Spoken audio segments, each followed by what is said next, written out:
আজ আপনাদের জন্য তারানাথ তান্ত্রিকের ফ্যান ফিকশন গল্প তারানাথ তান্ত্রিক ও পিশাচ। গল্পের লেখক ও গল্প পাঠে আমি শ্যামল। এটি আমার লেখা প্রথম গল্প। গল্পটি কেমন লাগলো লাইক ও কমেন্টস করে অবশ্যই জানাবেন। আপনাদের গল্পটি ভালো লাগলে তারানাথ তান্ত্রিকের আরও গল্প আমাদের চ্যানেলে নিয়ে আসব। আর হ্যাঁ, চ্যানেলটিকে অবশ্যই সাবস্ক্রাইব করে 1000 সাবস্ক্রাইবার কমপ্লিট করে দিন। চলুন আর দেরি না করে গল্প শুরু করা যাক।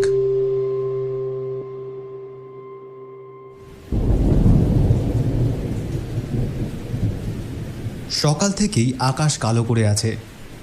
ঘন ঘন মেঘের ডাকে যেন কানে তালা ধরে যাচ্ছে। বউ আজ কদিন হলো বাপের বাড়ি গেছে, তাই মনটাও খুব খারাপ লাগছে। কিছুই ভালো লাগছে না। একঘেয়েমি অফিস করে জীবনটা একেবারেই তিতবিরক্ত হয়ে গেছে। তাই আজ 2 দিন হলো ছুটি নিয়েছি। প্রথমে ভেবেছিলাম কোথাও গিয়ে ঘুরে আসি, কিন্তু এই বর্ষা বাদলের দিনে বাইরে বেরোনোটাই খুব মুশকিল। কাল সারাটা দিন ঘুমিয়ে কাটিয়েছি, তাই শরীরটা একটু ভালো লাগছে। কিন্তু আমার মনের অবস্থা আকাশের মেঘের মতোই করুণ। কিছু বিলাতি ম্যাগাজিনের পাতা উল্টাচ্ছিলাম, কিন্তু এই বর্ষার দিনে তা একেবারেই বেমানান। সবে সন্ধে 6টা। কি করব ভাবছি, এমন সময় হঠাৎ তারানাথের কথা মাথায় আসে। সত্যি তো, তারানাথের কথা একেবারেই ভুলে গিয়েছিলাম। তাড়াতাড়ি ধুতি আর একটা জামা পরে তৈরি হয়ে নিলাম। কিশোরীর বাড়ি গিয়ে কিশোরীকে সঙ্গে নিয়ে তারানাথের বাড়ি যাব। মনটা যেন হঠাৎ খুব বেশি খুশি হয়ে উঠল। এমন বাদলার দিনে গরম গরম আলু চপ দিয়ে মুড়ি মাখা, চা আর সিগারেট, আর তার সাথে তারানাথের আধিপত্যিক গল্প জমে ভালো। আমি আর দেরি না করে ছাতা মাথায় নিয়ে বেরিয়ে পড়লাম। এরপর কিশোরীদের বাড়ি গিয়ে কিশোরীকে নিয়ে মঠলেনের তারানাথের বাড়ির উদ্দেশ্যে বেরিয়ে পড়লাম। তখনও বৃষ্টি পড়ছে, তবে বৃষ্টির বেগ অনেকটাই কম। এই বৃষ্টিতে ছাতা মাথায় করে যাওয়া যাবে। ট্রামেও যেতে পারতাম, কিন্তু মাসের শেষ, তাই টাকাটা বাঁচিয়ে একটা পাসিন শোয়ের প্যাকেট ও গরম গরম তেলে ভাজা কিনে তারানাথের দরজার সামনে হাজির হলাম। দরজার কড়া নাড়ার কিছুক্ষণের মধ্যেই তারানাথ দরজা খুলে দিল। তারপরে বলল, বাবা, এতদিন পর, যাক ভালোই করেছো তোমরা এসেছো। এসো, ভেতরে এসো। আমি আর কিশোরী পামশু খুলে ঘরে প্রবেশ করলাম। তারানাথ বলল, আমি জানতাম আজ তোমরা নিশ্চয়ই আসবে। কিশোরী বলল, কি করে জানলেন আমরা আজ আসবো? তারানাথ বলল, তোমরা তো জানোই মধুসুন্দরী দেবীর আশীর্বাদে আমি কিছু ক্ষমতা পেয়েছি। অনেক কিছু জিনিসই আমি আগে থাকতে জানতে পেরে যাই। তবে এখন বয়স হয়েছে, আগের মতো অত বেশি ক্ষমতাও নেই। যাই হোক, তোমরা বসো। তারানাথকে গরম গরম আলুর চপ দিয়ে বললাম, ঠাকুরমশাই, আজ কিন্তু আপনাকে কিছু একটা শোনাতেই হবে। তারানাথ হেসে বলল, বেশ বেশ, তবে আগে খেয়ে নাও, তারপর সব হবে। চারি, মা চারি, একবার শোন দেখি। চারি আসতে না আসতেই তারানাথ চারিকে চপের ঠোঙাটা হাতে দিয়ে বলল, যা দেখি, চট করে মুড়ি নিয়ে আয় তো। কিছুক্ষণের মধ্যেই চারি এসে মুড়ি দিয়ে গেল। সত্যি, এই বাদলার দিনে তারানাথের গল্প আর চপ মুড়ি দারুণ ব্যাপার। মুড়ি খাওয়া শেষ হলে তারানাথ বলল, অনেক ঘটনাই তো তোমাদের শুনিয়েছি, কিন্তু আজ যে ঘটনার কথা তোমাদের শোনাবো সেটা আমার জীবনের সব থেকে ভয়ঙ্কর অভিজ্ঞতা। এমন ভয়ঙ্কর অভিজ্ঞতা যেখানে আমার প্রাণ সংশয় ঘটতে পারত। গুরুদেবের আশীর্বাদে সে যাত্রায় বেঁচে গেছি। আমি বললাম, কীরকম তারানাথ? তারানাথ এবার বলতে শুরু করলো, অনেক দিন আগের কথা। সাধুসঙ্গের জন্য পথে পথে ঘুরছি। সারাদিনে অনেকটা পথ হাঁটি। আর কোনো দোকান দেখতে পেলে সেখান থেকেই কিছু কিনে খাই। দুপুরবেলা কোনো গাছের নিচে আশ্রয় নিই, আর রাতের বেলা কোনো গৃহস্থের বাড়িতে। সত্যি আগেকার লোকেরা অত্যন্ত ভালো ছিল। বিশেষ করে ব্রাহ্মণ মানুষ দেখলে তারা যত্নে ত্রুটি রাখত না। যাই হোক, এইভাবে হাঁটতে হাঁটতে একসময় খুব ক্লান্ত হয়ে পড়ি। দেখি একটা বেশ পুরনো বট গাছ, 10-12 হাত দূরেই। সেইখানেই একটু বিশ্রাম নিয়ে পরের দিন রওনা হব ঠিক করে গাছের নিচে পৌঁছালাম।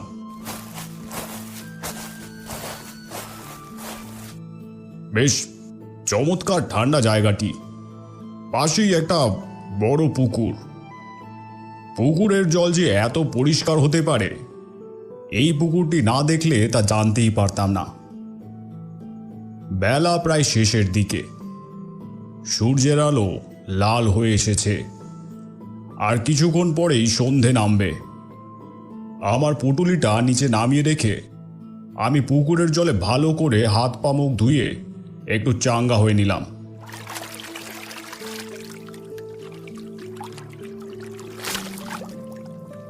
পুটুলিতে কিছু আতপ চাল, 2টি আলু ও একটা ছোট মালসা ছিল। এগুলো সবই ভক্তের দেওয়া উপহার।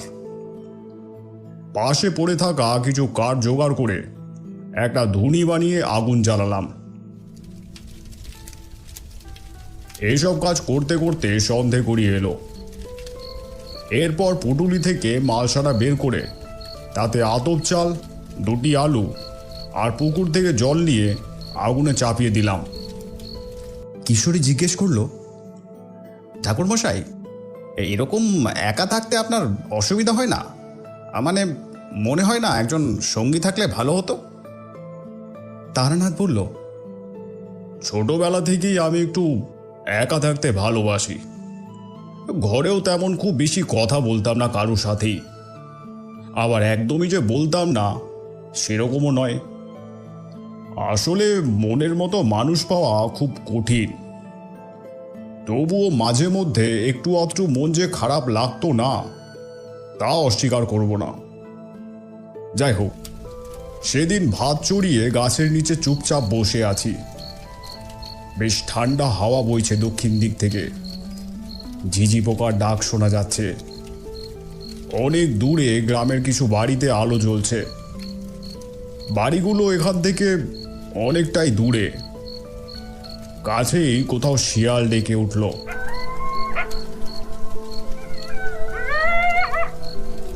কিছু শিয়ালের চোখও দেখতে পেলাম ওই বটগাছটার কিছুটা দূরেই। তবে শিয়ালকে ভয় নেই, তারা খুব ভীতু জানোয়ার। বিশেষত মানুষকে তারা খুব ভয় পায়। দূরে জোনাকিরা দলে দলে ঘুরে বেড়াচ্ছে। আকাশে এক ফালি চাঁদ উকি দিচ্ছে। সব মিলিয়ে যেন এক মায়াবী পরিবেশ সৃষ্টি করেছে। এসব দেখতে দেখতে একটু অন্যমনস্ক হয়ে পড়েছিলাম। ভাতের গন্ধে যেন সেই ঘোরটা কাটলো। তোমরা কোথাও গেলে আগে থেকে সব পরিকল্পনা করে সব ঠিক করে যাও, তাতে কিন্তু সেই অজানা রোমাঞ্চটা থাকে না। যাই হোক, খেয়ে দিয়ে ধুনিতে কিছু কাঠ দিয়ে আমি ঘুমিয়ে পড়লাম। কাল সকালেই উঠে রওনা হতে হবে। রাতে এক অদ্ভুত স্বপ্ন দেখলাম। একটা বট গাছ, তার পাশেই একটা বড় পুকুর।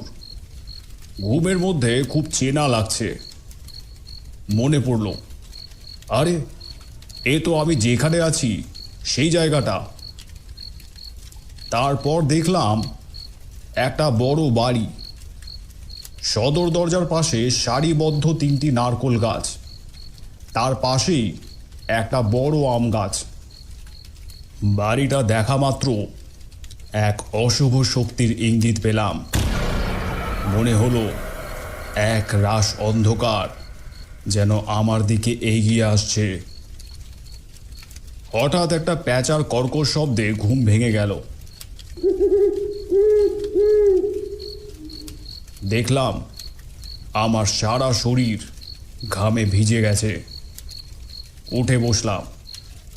তখন চারিদিকে সেই মায়াবী পরিবেশ আর নেই। একটা দম বন্ধকর পরিস্থিতি তৈরি হয়েছে। দূর থেকে আবার সেই শিয়ালের ডাক শুনতে পেলাম।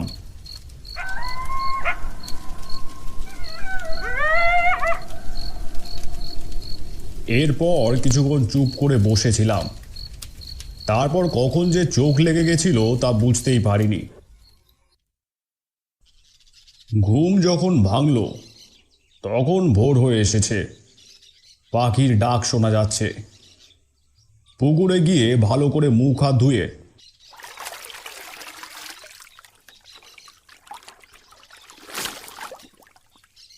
বট গাছের নিচে বসলাম। কালকের সেই স্বপ্নটার কথা ভাবতে লাগলাম। কাল ঘুমের ঘোরে বুঝতে না পারলেও আজ বুঝতে বেশি দেরি লাগলো না। তোমরা তো জানো আমার কিছু বিশেষ ক্ষমতা আছে। আমার আশেপাশে কিছু বিপদ ঘটলে আমি আগে থেকেই তা বুঝতে পারি। আর দেরি না করে আমি গ্রামের যেদিকে বসতি সেই দিকেই রওনা দিলাম।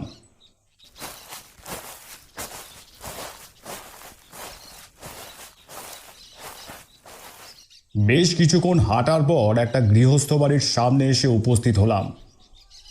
খুবই ছোট একটা বাড়ি, মাটির তৈরি। বাড়িটার পেছনে বাঁশ গাছের জঙ্গল। বাড়িতে গিয়ে ডাক দিলাম, কেউ আছো? বাইরে বেরিয়ে এসো। সঙ্গে সঙ্গে একজন লোক বাইরে বেরিয়ে এলো। পরনে একটা ধুতি, খালি গা, গলায় একটা গামছা। আমাকে দেখেই পায়ে হাত দিয়ে প্রণাম করলেন। আমি বললাম, আহা থাক থাক। তারপর তাকে জিজ্ঞেস করলাম, আচ্ছা এই গ্রামে সব থেকে বড় বাড়ি কার জানো? আমাকে রাস্তা দেখিয়ে দিতে পারো? লোকটি বলল, এই গ্রামে একটি বড় বাড়ি আছে, তা হলো এখানকার জমিদারের। তার নাম নিবারণ বাড়ুজ্যে। তাকে জিজ্ঞেস করলাম, আচ্ছা জমিদার বাড়িতে সব ঠিকঠাক আছে তো? লোকটা একটু অদ্ভুতভাবে আমার দিকে তাকিয়ে বলল, তাদের বাড়িতে কিছুদিন ধরে কিছু অদ্ভুত ব্যাপার ঘটছে। ইতিমধ্যে তাদের বাড়ির একটি কুকুর হঠাৎ মারা যায়। এখন শোনা যায় জমিদারের স্ত্রী খুব অসুস্থ, যে কোনো মুহূর্তে কিছু হয়ে যেতে পারে। এর থেকে বেশি কিছু সে জানে না। তারপর লোকটি আমাকে রাস্তা বলে দিল। সেই বাড়ির উদ্দেশ্যে যাওয়ার জন্য যেই পা বাড়িয়েছি অমনি আকাশ কালো করে মেঘ এলো।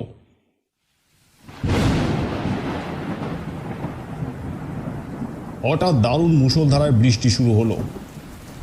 অবাক হয়ে গেলাম। এই তো আকাশ পরিষ্কার ছিল, তবে এমন দুর্ঘটনার কারণ কি? মনের মধ্যে তখন বিপদের ঘণ্টা বেজে উঠল। বুঝতে পারলাম ওই ঘরে যে অশুভ শক্তি রয়েছে সে চায় না আমি সেখানে যাই।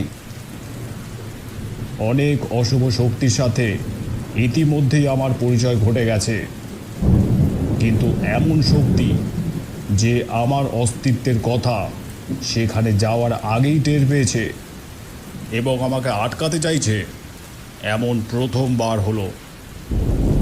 তার সাথে এও বুঝতে পারলাম খুব ভয়ানক কিছু একটা ঘটতে চলেছে, তা স্পষ্ট। বেশি দেরি করলে অনেক বড় সর্বনাশ হয়ে যাবে। লোকটার কাছে বিদায় নিয়ে কিছুটা এগিয়ে গেলাম। তারপর আমি আমার গা বন্ধন করে নিলাম। ভিজতে ভিজতে চলতে লাগলাম সেই বাড়ির উদ্দেশ্যে। যত এগোচ্ছি দুর্যোগ ততই বেড়ে চলেছে। হঠাৎ করে মেঘ ডেকে উঠল।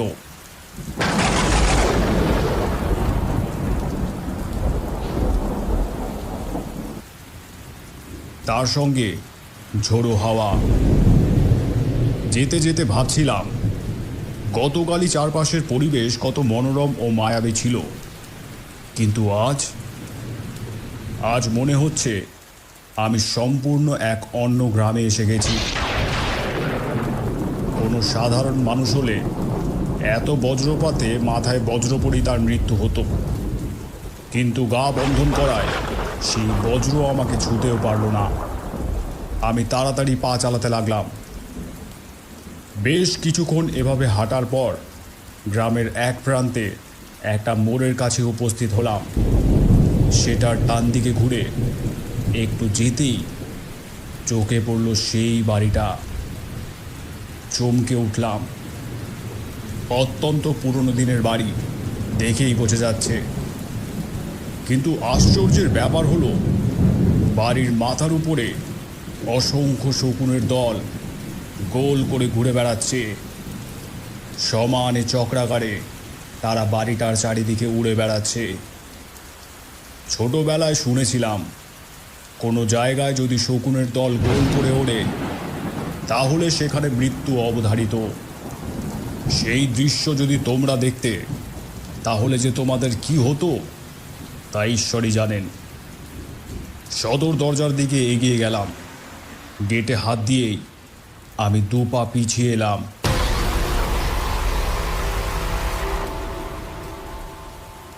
একটা হাওয়া প্রবল বেগে ছুটে এসে আমাকে পেছনে ঠেলে দিল। আমি মন্ত্র পড়া শুরু করলাম। মনে একটা অসম্ভব জিদ চেপে বসেছে। সদর দরজা খুলে বাড়ির ভেতরে পা রাখলাম। সত্যি, বাড়ির ভেতরে একটা দম বন্ধকর পরিস্থিতি। আমার ষষ্ঠ ইন্দ্রিয় প্রবলভাবে জানান দিল সেই অশুভ শক্তি আমার খুব কাছেই আছে, কিন্তু নিজেকে বন্ধন করে রাখায় সে আমাকে কিছু করতে পারবে না। বৃষ্টি এখনো সমানভাবে পড়ে চলেছে। দূরে শিয়াল ডাকছে।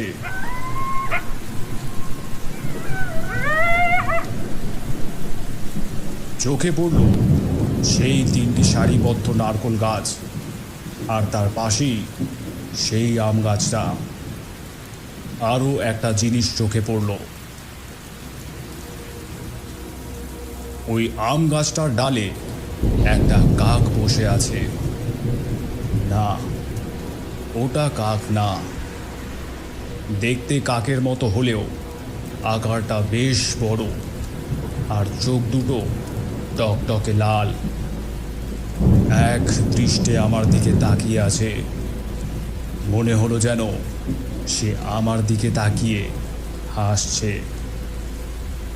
সবে সকালবেলা, কিন্তু চারিদিক এমন অন্ধকার, মনে হচ্ছে রাত নামলো বলে। আমি ঘটি থেকে জল নিয়ে মন্ত্র পড়ে ঘরের চারিদিকে ছেটাতে লাগলাম। আবার একটা বাজ পড়ল বিকট শব্দে।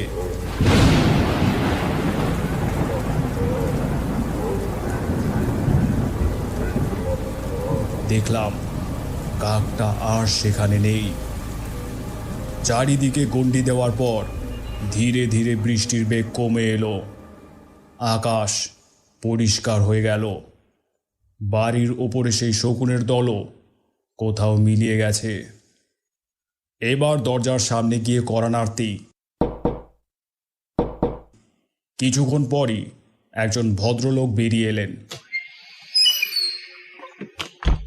দেখে বেশ ব্যক্তিত্ব সম্পন্ন মানুষ বলেই মনে হলো, কিন্তু ভয়ে দুশ্চিন্তায় মনে হলো বয়সের তুলনায় একটু বেশি বয়স্ক দেখাচ্ছে তাকে। লম্বা রোগা চেহারা, মাথার চুল উস্কো খুস্কো, চোখের তলায় কালো দাগ, পরনের পোশাক নোংরা, মুখ ভর্তি অযত্ন দাড়ি। আমাকে দেখে অবাক হয়ে খানিকক্ষণ চেয়ে থেকে আমার পায়ে হাত দিয়ে প্রণাম করল। তারপর বলল, আপনি? তাকে কিছু বলতে না দিয়ে বললাম, আমি তারানাথ। গতকাল রাতে স্বপ্নে দেখলাম তোমার বাড়িতে কোনো অশুভ শক্তির প্রভাব রয়েছে, তাই আমি এখানে এসেছি। তুমি নিবারণ বাড়ুজ্যে তো? আমার কথা শুনে হ্যাঁ বলে নিবারণ নিজেকে আর সংযত রাখতে পারল না। আমার পা দুটি জড়িয়ে ধরে কেঁদে উঠল।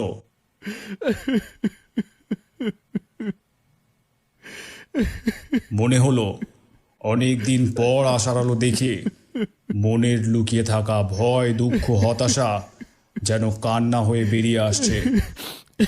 আমি তাকে আশ্বাস দিয়ে বলি, হ্যাঁ, চুপ করো, চুপ করো।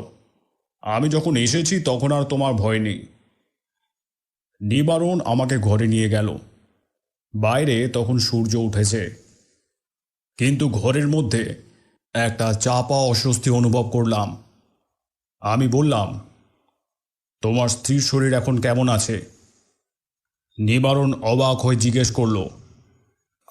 আপনি কিভাবে জানলেন ঠাকুরমশাই?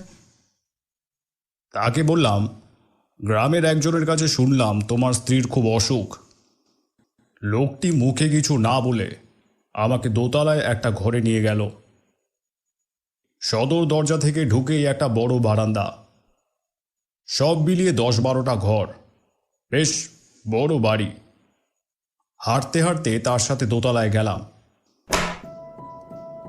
ঘরটা খুলেই একটা মাংস পোড়া গন্ধে নাক জ্বলে গেল। আরও একটা গন্ধ পেলাম, একটা আষ্টে গন্ধ। ঘরের সামনে একটা বিছানা, তার পাশেই একটা বড় আলমারি। ভেবেছিলাম নিবারণের স্ত্রী বিছানাতেই শুয়ে থাকবেন, কিন্তু বিছানায় কাউকে দেখতে পেলাম না। এদিক ওদিক তাকাতেই আমার চোখ পড়ল সেই আলমারিটার দিকে। তার উপরে পা ঝুলিয়ে কেউ যেন বসে আছে। একটি স্ত্রীলোক, কিন্তু তার চুলগুলি সাদা হয়ে গেছে, মুখে গায়ে রক্তের দাগ, হাতে একটা হাড়। তাকে স্ত্রীলোক বলা চলে না। আমার দিকে চোখ পড়তেই আরও এক অদ্ভুত দৃশ্য। সেই অশুভ অবয়বটা দেওয়াল ধরে ঠিক যেন টিকটিকির মতো আমাদের দিকে এগিয়ে আসতে লাগলো। নিবারণকে বললাম, নিবারণ, তুমি বাইরে যাও। তারপর আমি আমার পোটলা থেকে মন্ত্রপুত ছাই বের করে জিনিসটার দিকে ছুঁড়ে দিলাম। ছাইটা তার গায়ে পড়তেই সেটি হঠাৎ জ্ঞান হারালো। এরপর নিবারণকে বললাম, তোমার স্ত্রীকে খাটে শুইয়ে দাও। নিবারণ তাই করল। তারপর আমার দিকে তাকিয়ে বলল, ভগবানের অশেষ কৃপায় তিনি আপনাকে এখানে পাঠিয়েছেন। আজ যদি আপনি না থাকতেন তাহলে কি যে হতো ঠাকুরমশাই। বলেই আবার কাঁদতে শুরু করলো। আমি বললাম, এখনো বিপদ কাটেনি নিবারণ, সে আবার আসবে। আমাদের কাছে বেশি সময় নেই, যা করবার তাড়াতাড়ি করতে হবে। সমস্ত ঘটনাটা খুলে বলো। তখন ঘড়িতে সকাল 11টা। নিবারণ নিজেকে সামলে নিয়ে খানিক ধাতস্থ হয়ে বলতে আরম্ভ করল, ঠাকুরমশাই, এই ঘর বংশ পরম্পরায় আমাদেরই। সেই ছোট থেকেই আমরা এখানে মানুষ। ক্রমে বংশ কমে এখন আমরাই অবশিষ্ট। আমি এই ঘরে আমার স্ত্রী আর আমার মেয়েকে নিয়ে থাকি। ঘরে হঠাৎ উপদ্রব শুরু হওয়ার পর থেকে মেয়েকে তার মামার বাড়িতে রেখে আসি। আমি বললাম, হঠাৎ করে উপদ্রব মানে? আগে এ ঘরে কোনোদিন কিছু হয়নি? নিবারণ বললে, না ঠাকুরমশাই, কোনোদিনও না। সব ঠিকই চলছিল। আমি সেদিন কিছু কাজের জন্য বাইরে গেছি। আসতে অনেক রাত হয়ে গেল। ঘরে ফিরে দেখি ঘর অন্ধকার। পকেট থেকে একটা দেশলাই বের করে জ্বালালাম। জ্বালিয়েই সামনে দুটো চোখ দেখে চমকে উঠি। পরে দেখি আমার স্ত্রী কখন নিঃশব্দে আমার সামনে এসে দাঁড়িয়েছে। তার চোখের সেই দৃষ্টি দেখে খুবই খুবই ভয় পেয়ে গেলাম ঠাকুরমশাই। আরও একটা জিনিস লক্ষ্য করলাম, তার চোখের তলায় কালো ছোপ পড়েছে। এরপর হঠাৎ করে সে জ্ঞান হারিয়ে ফেলে। আমি তাড়াতাড়ি ওকে বিছানায় শুইয়ে দিই। পরের দিন ডাক্তার ডাকা হলো। ডাক্তার বলল অতিরিক্ত চিন্তার ফলে এরকম হচ্ছে। ডাক্তার ওষুধ দিয়ে চলে গেল। কিন্তু আমার স্ত্রীর শরীর আরও খারাপ হতে থাকলো। তার পরের দিন দেখি ওর চুলগুলো প্রায় অনেকটাই সাদা হয়ে গেছে, সারা শরীরে আঁচড়ের দাগ, সেগুলো এতই গভীর যে সেখান থেকে রক্ত বের হচ্ছে। তার স্ত্রীর দিকে তাকিয়ে এবার ভালো করে দেখলাম, হ্যাঁ, সেগুলো আঁচড়েরই দাগ, রক্ত শুকিয়ে কেমন কালশিটে হয়ে গেছে।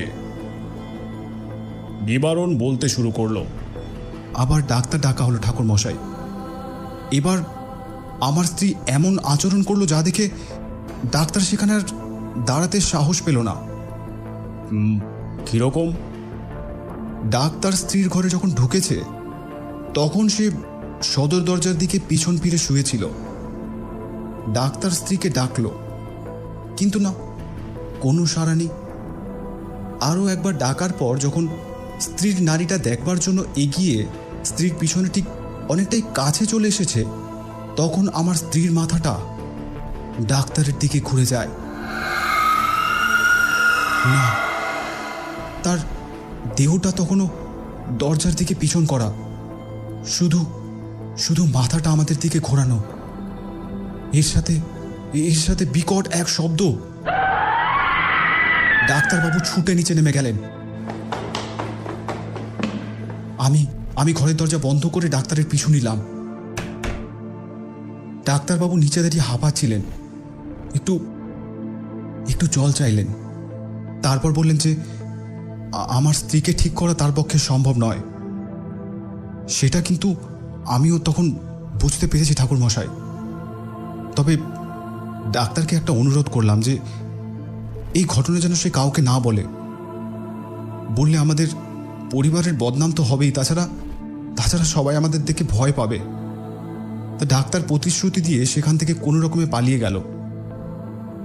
গত 2 দিন ধরে আমার স্ত্রী কিচ্ছু খায়নি, আমিও খুব সামান্য খেয়েই আছি। কিন্তু অনেক চেষ্টা করেও স্ত্রীকে কিছু খাওয়াতে পারলাম না ঠাকুরমশাই। উপরন্তু তার পাগলামি দেখে তাকে ঘরে বন্ধ করে রাখি। দিনের বেলাতেও তার কাছে যাওয়ার সাহস হয় না। একদিন রাতে একটা কুকুরের তীব্র আর্তনাদ শুনে বাইরে এসে এক ভয়ঙ্কর দৃশ্যে আমার বুদ্ধিশুদ্ধি সব লোপ পেয়ে গেল।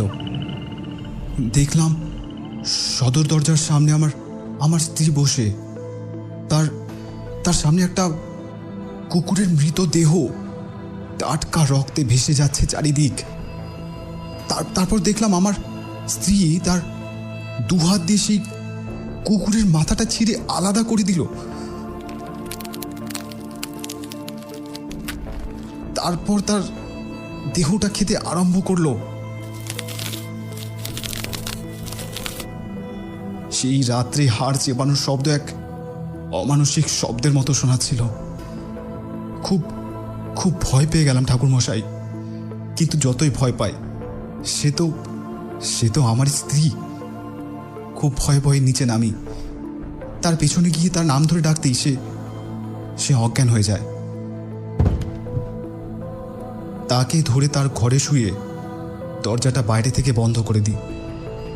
তারপর থেকে প্রতিদিন রাত হলেই সে কিভাবে যেন বেরিয়ে পড়ে, আর পরের দিন সকালে একটা পশুর ছিন্ন ভিন্ন মৃতদেহ বাড়ির আশেপাশে পড়ে থাকে।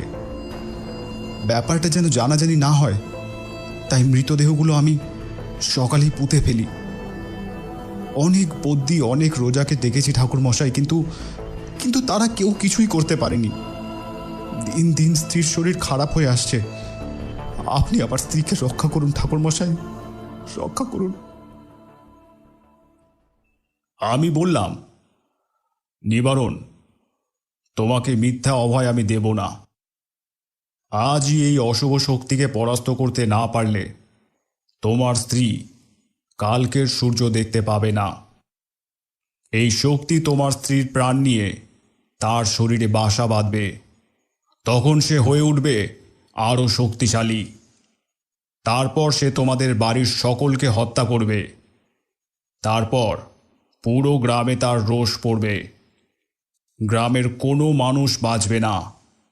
এই গ্রামটা একটা শ্মশানে পরিণত হবে। নিবারণ বলল, এখন কি হবে ঠাকুরমশাই? আমি বললাম, আগে আমাকে জানতে হবে সে কে, তারপর কিছু করা সম্ভব। আমি নিবারণকে বললাম, নিবারণ, আমাকে কিছুক্ষণ একা থাকতে দাও। নিবারণ আচ্ছা বলে বাইরে বসার ঘরে চলে গেল। আমি একটু ঘরটা ঘুরে দেখলাম, তারপর একটা ঘরে ঢুকে তার মেঝেতে বসে চোখ বন্ধ করে মন্ত্রোচ্চারণ শুরু করলাম। কোথায় এই অশুভ শক্তির উৎস সেটা আমাকে জানতেই হবে। কিছুক্ষণ মন্ত্র পড়ার পর কিছু দৃশ্য আমার চোখের সামনে ভেসে উঠল। দেখলাম একটা সিন্দুক, খুব পুরনো সেটা, কিন্তু বেশ দামি। খুব বড় নয়, বড়জোর 1 হাত হবে। তাতে পুরনো আমলের নকশা কাটা। আর দেখলাম নিবারণের স্ত্রীকে তার ঘরে শুয়ে থাকতে। ব্যাপারটা ততক্ষণে আমি বুঝতে পেরেছি। উঠে গিয়ে সঙ্গে সঙ্গে নিবারণকে বললাম, নিবারণ, তোমার স্ত্রীর ঘরে আমাকে একবার নিয়ে চলো এক্ষুনি। এরপর নিবারণ আমাকে তার স্ত্রীর ঘরে নিয়ে গেল। সেখানে গিয়ে সব জায়গা ভালো করে খুঁজেও সেই সিন্দুকটিকে পাওয়া গেল না। বুঝতে পারলাম না কেন পাচ্ছি না। এই ঘরেই সেটা আছে তা আমি নিশ্চিত। এবার আলমারিটার কাছে আমি এগিয়ে গেলাম। হ্যাঁ, একটা অদ্ভুত শক্তির আভাস পাচ্ছি আমি কাছেই। এরপর আবার বিকট শব্দে মেঘ ডেকে উঠল।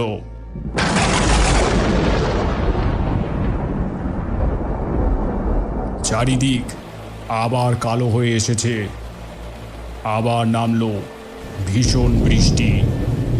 নিবারণকে বললাম, নিবারণ, শিগগির আলমারিটা খোলো। নিবারণ অবাক হয়ে শুধু আমার কথা অনুসরণ করে চলেছে। আলমারির ভেতরে একটু খুঁজতেই চোখে পড়ল সেই সিন্দুকটা। সেটা বাইরে নিয়ে এসে টেবিলের উপরে রাখলাম। আমার সমস্ত ইন্দ্রিয় জানান দিল সে আসছে। কিছু করবার আগে এই ঘরের চারপাশে গণ্ডি দিয়ে দিলাম। জানি না কতক্ষণ তাকে আটকানো সম্ভব হবে। সিন্দুকটা টেনে খুলে ফেললাম। দেখলাম তার ভেতরে একটা পুঁথি, অতি প্রাচীন সেটা, আর একটা লাল কাপড়। তার ভেতরে সংস্কৃতে কিছু লেখা আছে। আমি নিবারণকে জিজ্ঞেস করলাম, তোমরা কি সংস্কৃত পড়তে পারো? নিবারণ বললে, আগে না ঠাকুরমশাই, কিন্তু কেন? আমি কোনো কথা না বলে সেই পুঁথি খুলে পড়তে লাগলাম। তাতে লেখা আছে, এই পুঁথি যে পড়িতেছে তাহার সমূহ বিপদ।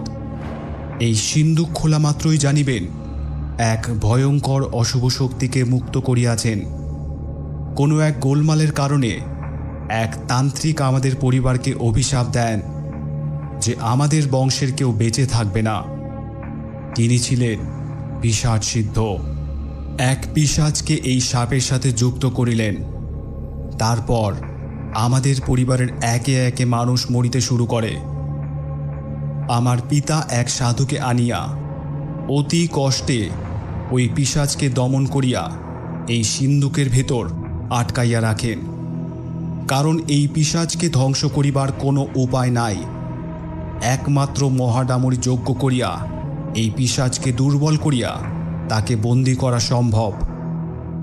তারপর সিন্দুকটিকে মাটির তলায় পুঁতিয়া ফেলিবেন, যেন কারো হাতে সেটি না পড়ে, অন্যথা সে আবার মুক্তি লাভ করিবে। ঈশ্বর আপনার মঙ্গল করুন। কথাটা শুনে আমার মুখ থেকে বেরিয়ে গেল, মহাডামরি যজ্ঞ?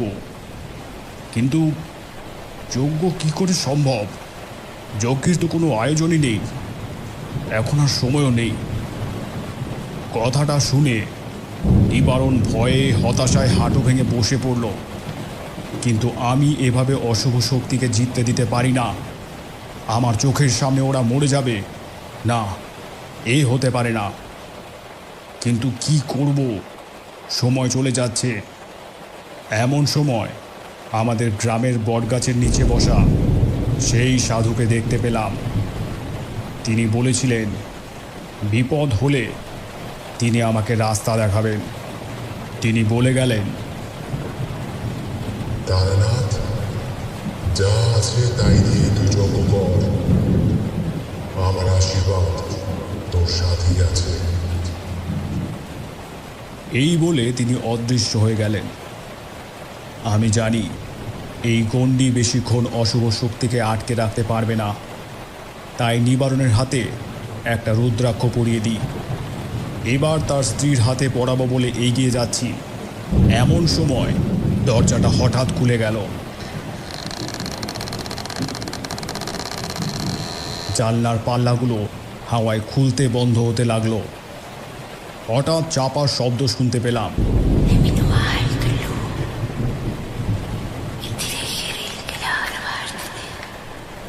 নিবারণ ভয়ে এক কোনায় বসে কাঁপছে। বুঝলাম গণ্ডি তাকে আর আটকে রাখতে পারেনি। এখন সে এই ঘরেই আছে আমাদের সাথে। নিবারণকে বললাম, নিবারণ, তুমি যাও, কটা ইট, কিছু কাঠ আর একটু ঘি নিয়ে এসো। নিবারণ দৌড়ে যাবে বাইরে। হঠাৎ দরজা বন্ধ হয়ে গেল। নিবারণের স্ত্রীর দেহটা হাওয়ায় ভেসে উঠেছে। আমি মহাডামরি মন্ত্র পড়তে শুরু করে দিলাম। দরজাটা খুলে গেল। নিবারণ তখন মনে একটু সাহস পেয়েছে। সে দৌড়ে গিয়ে প্রথমে ইট, তারপর কাঠ আর ঘি নিয়ে এলো। ততক্ষণে নিবারণের স্ত্রীর মুখ থেকে এক অদ্ভুত হাসি বের হয়ে পুরো ঘরটাকে কাঁপিয়ে তুলেছে। কি অমানসিক সেই হাসি! আমি মন্ত্র পড়তে পড়তে যজ্ঞের কুণ্ডতে আগুন লাগালাম। নিবারণ আমার পাশে বসে আছে। তার স্ত্রীর দেহটা আমার মন্ত্র পড়ার সাথে সাথে ছটফট করছে। সেই পিশাচের ক্ষমতা এতই বেশি যে মনে হচ্ছে আমি আর বসে থাকতে পারছি না। তবুও আমি মন্ত্র পড়েই চলেছি। আমার নাক থেকে মুখ থেকে রক্তের ধারা বেরোতে শুরু করেছে। তখন নিবারণেরও একই অবস্থা। নিবারণের স্ত্রীর দেহ থেকে রক্ত ঝরে বিছানায় পড়ছে টপ টপ করে। আর আমি পারছি না। বোধহয় এ যাত্রায় আমার নিজেরও প্রাণ বাঁচবে না। তাও যতক্ষণ জীবন আছে ততক্ষণ আমি লড়াই করে যাব। ওই রক্তাক্ত দেহ নিয়ে নিবারণের স্ত্রী ঘরময় ঘুরছে, ঠিক টিকটিকির মতো। নিবারণের শরীরটা এলিয়ে পড়েছে। সেই বিকট হাসির শব্দ থেমে গেল। সব শান্ত। তার স্ত্রী এক জায়গায় স্থির হয়ে পড়ে আছে। হঠাৎ একটা দমকা হাওয়া জানালা দিয়ে প্রবেশ করে যজ্ঞের আগুনটা নিভিয়ে দিল।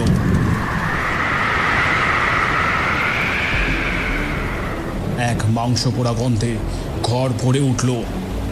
সারা ঘর অন্ধকার। আবার সেই বিকট শব্দ। এবার আশা প্রায় ছেড়েই দিয়েছি। অন্তিম মৃত্যুর জন্য আমি প্রস্তুত। জানি সে আগে আমাকেই আক্রমণ করবে। একটা পাশবিক শব্দ শুরু হয়েছে। ধীরে ধীরে সেটা আমার দিকে এগিয়ে আসছে।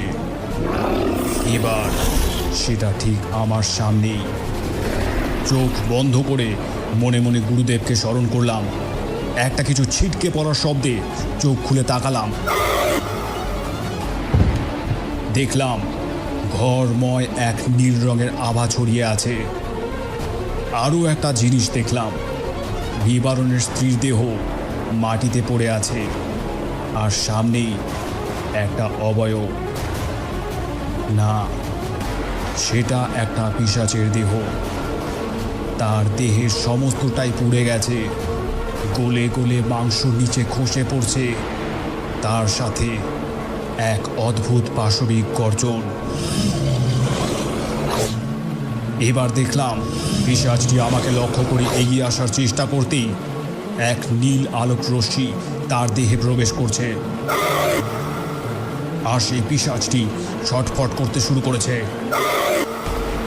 বেশ কিছুক্ষণ এরকম চলার পর একটা ধোঁয়ার আকারে কুণ্ডলি পাকিয়ে সেটা ওই সিন্দুকের ভেতর প্রবেশ করলো।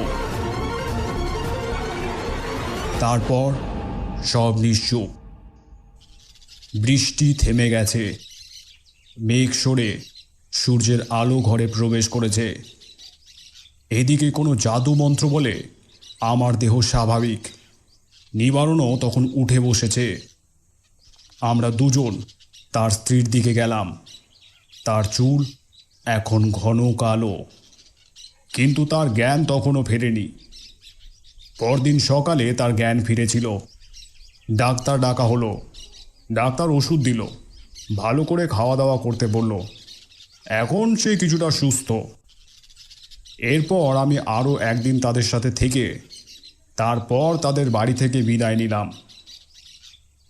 আমি বললাম, ঠাকুরমশাই, ওই অভিশপ্ত সিন্দুকটিকে কি করলেন? তারানাথ বলল, পরদিন ডাক্তার যাওয়ার পর আমরা দুজন লোক ডাকিয়ে অনেক গভীর একটা গর্ত খোঁড়াই। তারপর সবার অজান্তেই ওই সিন্দুকটা গর্তে ফেলে দিই। তারপর পুরো গর্তটি সিমেন্ট দিয়ে বাধাই করে দেওয়া হয়, যেন কেউ সেই সিন্দুকটিকে বের করতে না পারে। কিশোরী বলল, ঠাকুরমশাই, আপনার যজ্ঞের আগুন নিভে যাওয়ার পর কি করে সেই অদ্ভুত ঘটনাটা ঘটল তা তো বুঝলাম না। তারানাথ একটু হেসে বলল, সেদিন যখন পিশাচটি ওই সিন্দুকে বন্দি হলো, তারপর আমি জানলার বাইরে আমার গুরুদেবকে দেখেছিলাম। তিনি আমাদের সেই বিপদের হাত থেকে রক্ষা করেছিলেন। ঘটনাটা শুনে কিশোরী কেমন একটা ঘুরে চলে গিয়েছিল। আমি তাকে ডাকলাম, কিশোরী, কিশোরী, ওঠো, এবার বাড়ি ফিরতে হবে। কোনো কথা না বলে কিশোরী বাইরে বেরিয়ে গেল। তারানাথের কাছ থেকে বিদায় নিয়ে আমরা বাড়ি মুখে রওনা দিলাম।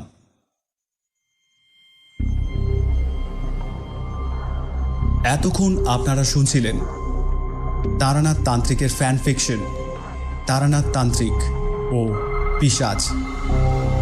গল্পটি কেমন লেগেছে কমেন্টস করুন।